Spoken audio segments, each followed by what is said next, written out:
Эфир абхазского телевидения продолжает русская служба новостей. Здравствуйте. И сегодня в выпуске. В Сухуми состоялось общее собрание Академии наук Абхазии, приуроченное ко Дню науки, который отмечается в нашей стране 30 октября. В рамках празднования Дней культуры Карачаево-Черкесской республики в Абхазию приехала делегация КЧР.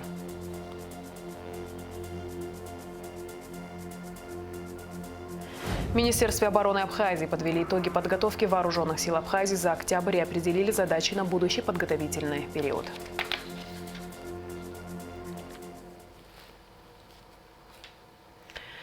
Президент Аслан Бжаня в рамках рабочего визита в Москву встретился с министром транспорта России Виталием Савельевым, сообщает пресс-служба главы государства. Стороны обсудили актуальные вопросы модернизации, строительства транспортной инфраструктуры, возобновления авиасообщения в Абхазии, увеличения пропускной способности пограничного перехода между Абхазией и Россией. Речь также шла о перспективах сотрудничества в транспортной сфере. По итогам встречи определен план дальнейших действий по реализации ранее достигнутых договоренностей. Вопросы взаимодействия Минспорта России и Абхазии с целью спортивного развития и обмена опытом, также проблемы школьного и студенческого спорта и спорта высших достижений обсуждались в ходе встречи Аслана Бжаня с министром спорта России Олегом Матыцыным. После встречи для президента Абхазии была организована экскурсия в Государственном музее спорта. В преддверии Дня абхазской науки в Институте ботаники собрались представители научного сообщества нашей страны, чтобы обсудить проблемы и достижения современной абхазской науки. Были презентованы книги. В мероприятии принял участие спикер Народного собрания Валерий Кварчия. Репортаж Эсмы Гуланзе.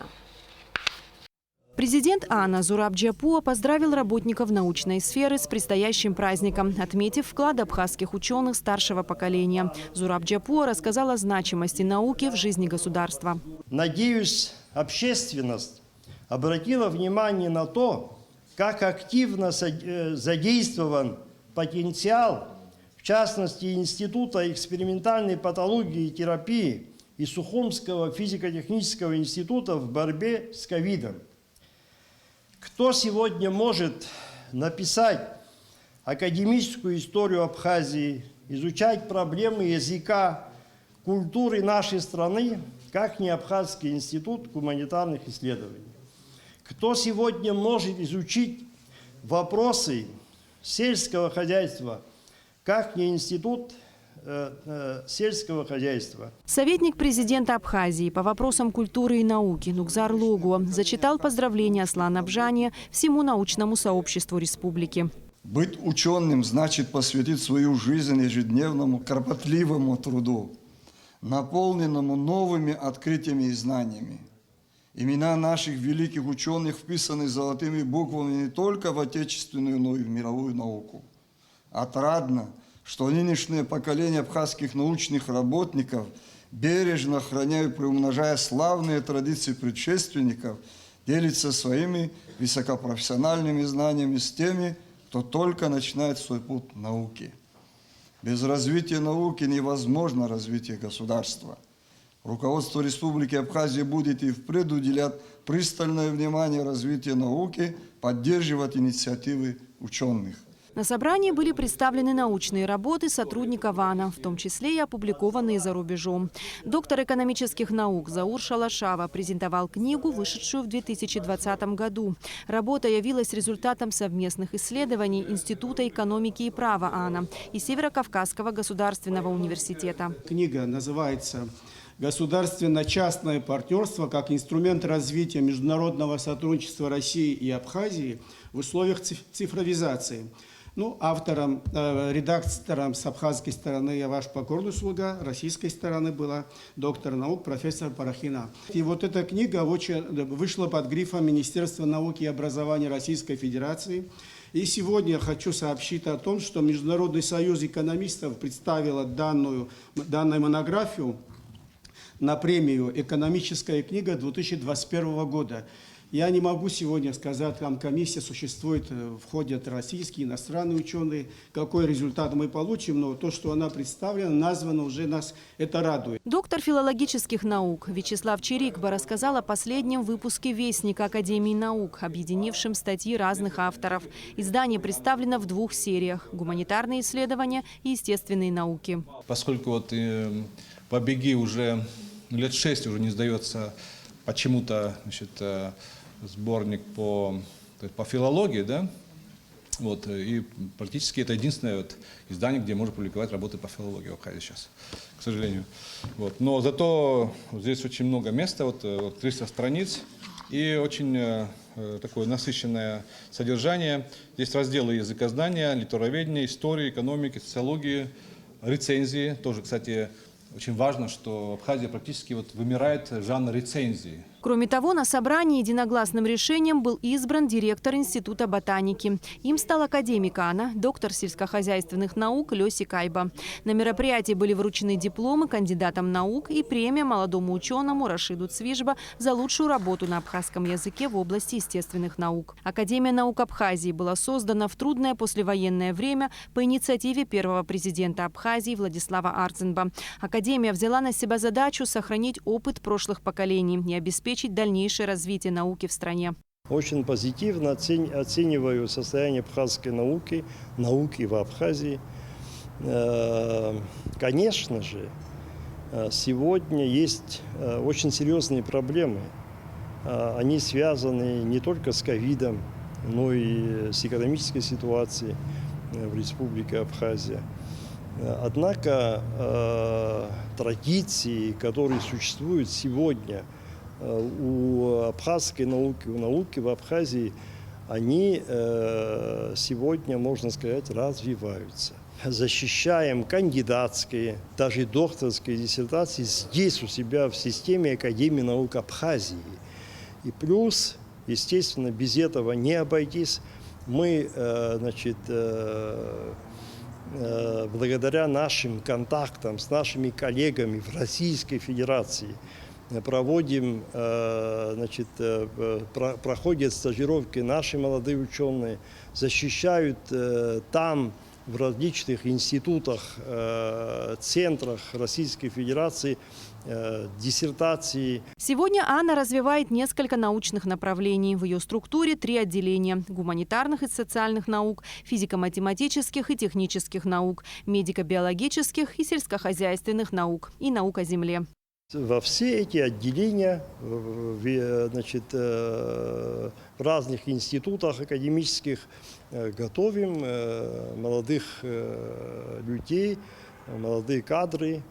Потому нельзя сказать, что сегодня не идут в науку. В науку идут, нужна только поддержка, стимул. Следующий год для Академии наук Абхазии является юбилейным. Главному научному учреждению нашей страны исполнится 25 лет.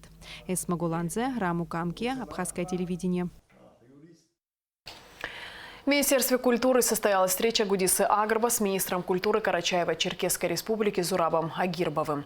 Как сообщает пресс-служба ведомства, обсуждались вопросы сотрудничества и укрепления творческих контактов. Делегация КЧР в составе 50 человек приехала в нашу страну в рамках празднования Дней Карачаево-Черкесской республики в Абхазии. Гостей из Карачаево-Черкесии принимали и в Народном собрании Абхазии. В составе делегации министр культуры Зураб Агирбов, ученый-писатель Олег Этлухов, директор Карачаево-Черкесского республиканского центра народной культуры Артем Разин, заслуженные артисты Мурат Гагиев и Фатима Агирбова. Во встрече принял участие министр культуры Абхазии Гудиса Агрба. Репортаж Симы Эркун.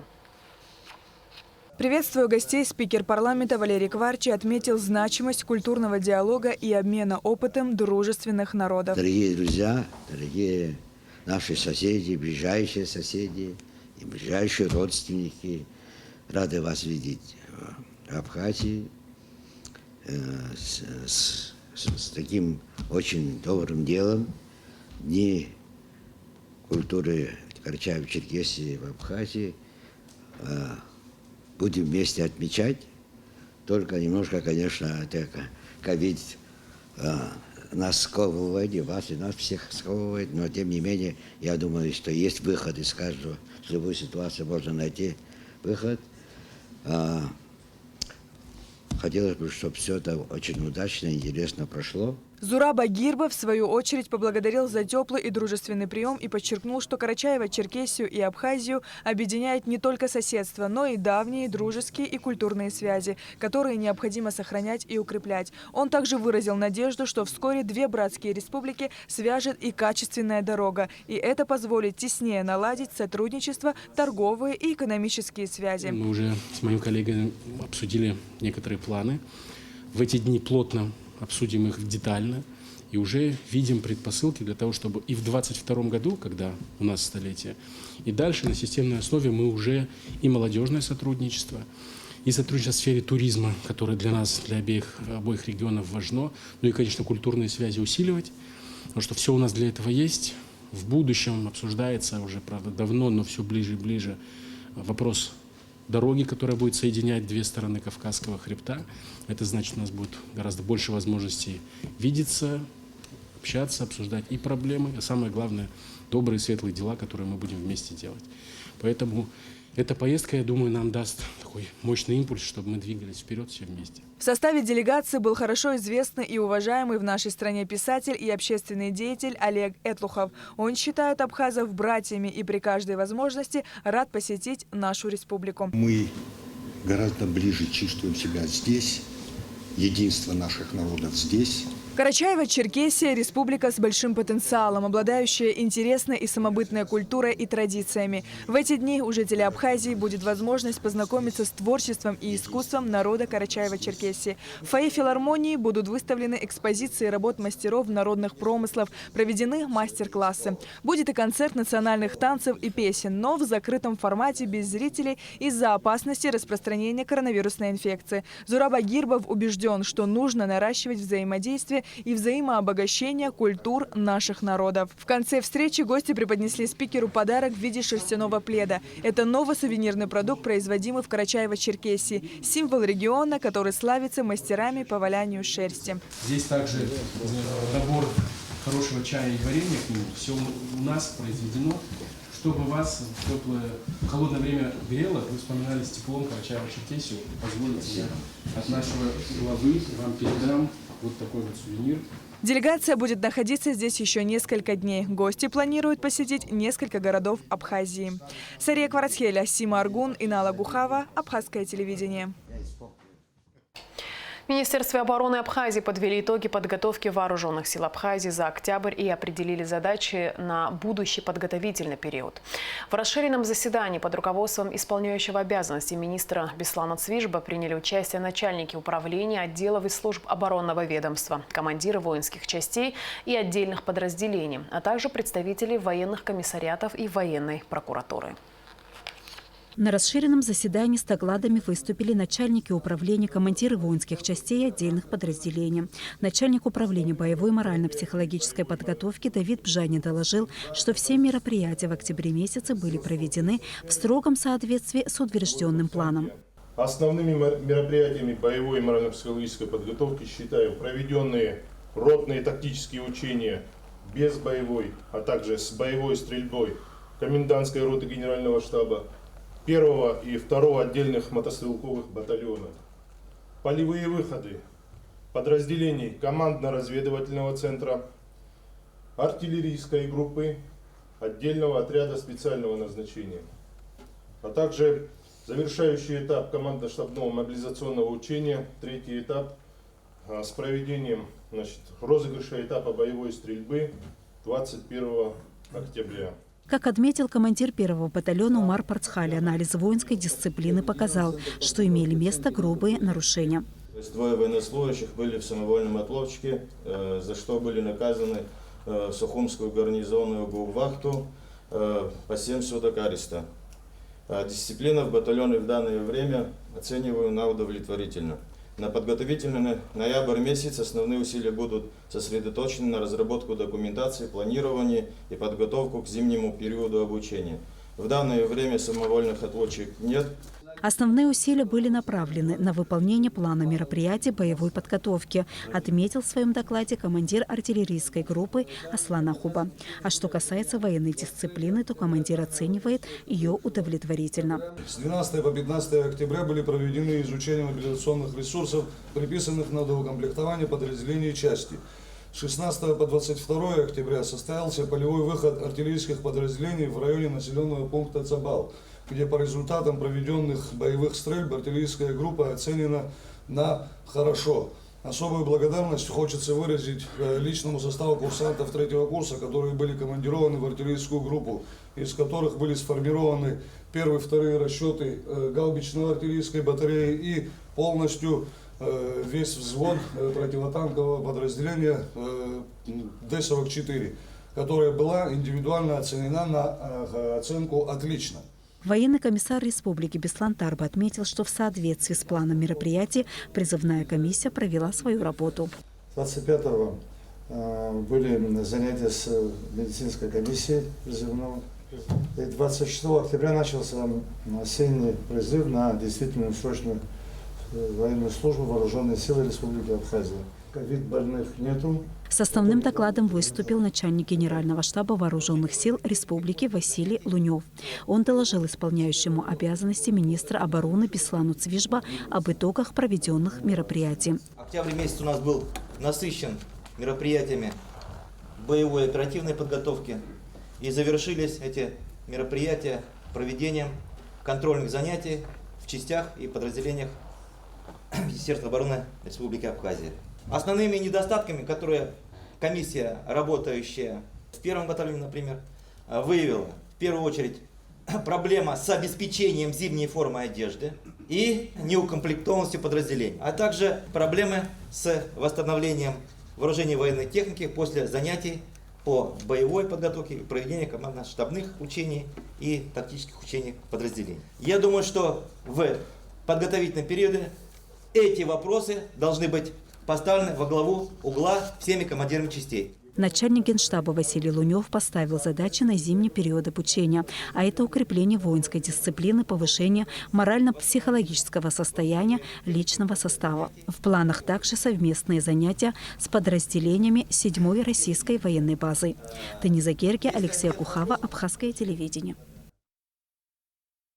В конференц-зале информационного агентства «Спутник Абхазия» прошла научная конференция под названием «Подлинные факты страшного террора» на основе недавно изданной монографии профессора Екатерины Беби «Без вины виноватые». Конференция приурочена ко Дню памяти жертв политических репрессий XX века. Участниками встречи были подведены основные итоги исследования, цель и задачи, научная новизна монографии. Также обозначены подлинные факты страшного террора. Я вот как-то писал о том, что абхазский народ в составе Грузинской ССР был самым пострадавшим от репрессий. Не так давно вышла книга, двухтомник такой, который называется «Большой террор в маленькой Кавказской республике». Авторы там 3 немецких ученых, очень такая серьезная монография. Они там очень часто возвращаются вот к моему тезису и начинают его критиковать, что это не так, что Абхазия не самая пострадавшая, то есть не соглашаются с моим термином, а потом приводят статистику. По этой статистике совершенно очевидно, что вот именно абхазский народ самый пострадавший оказался в Грузии. Вот приводят статистику о том, что из 55 409 тысяч человек абхазской национальности, которые жили в Абхазии, репрессирован был 1%, в то время как, и это было на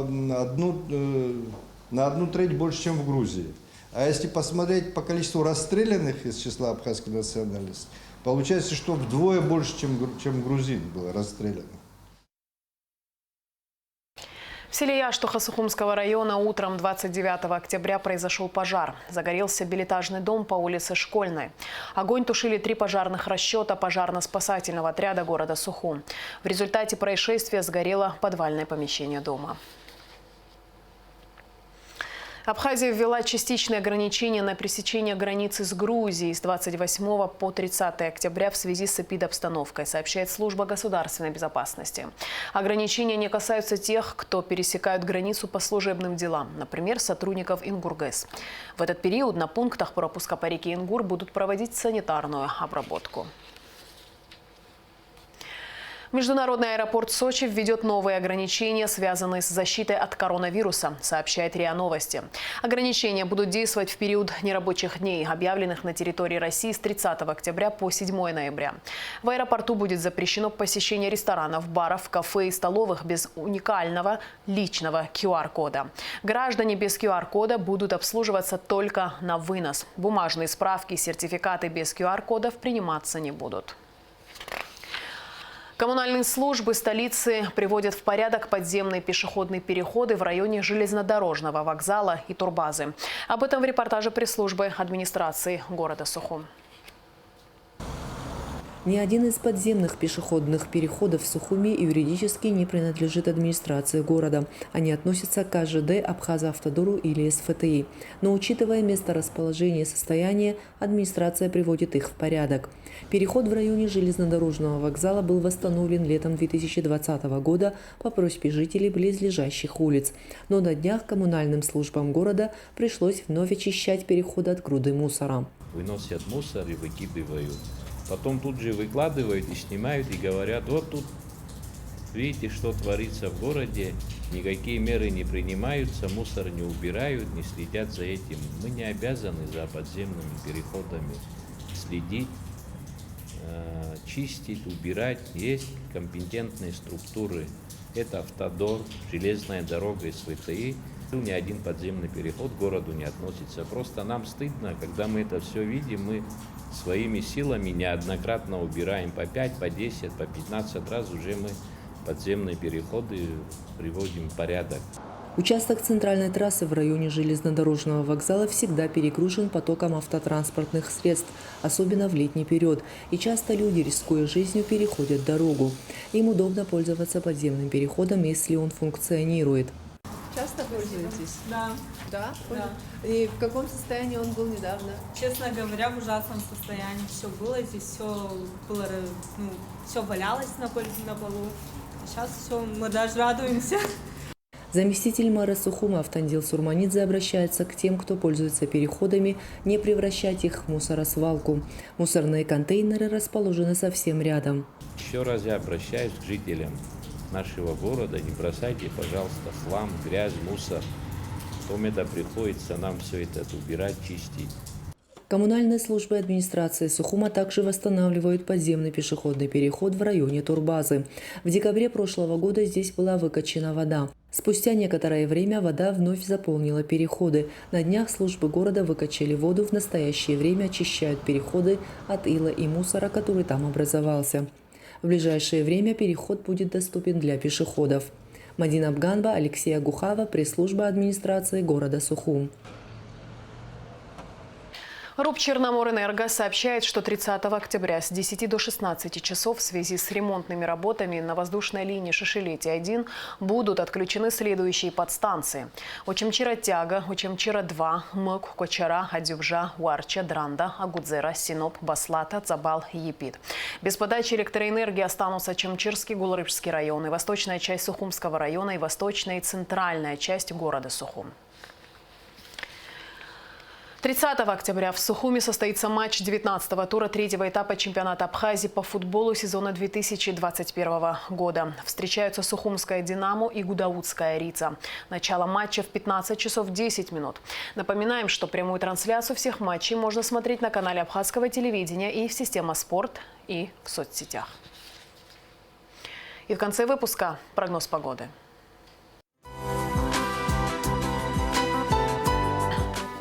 По сообщению гидрометцентра, в выходные дни 30 и 31 октября в Абхазии ожидается переменная облачность без осадков. Температура воздуха ночью плюс 6-11, днем 15-20 тепла. Температура морской воды плюс 20.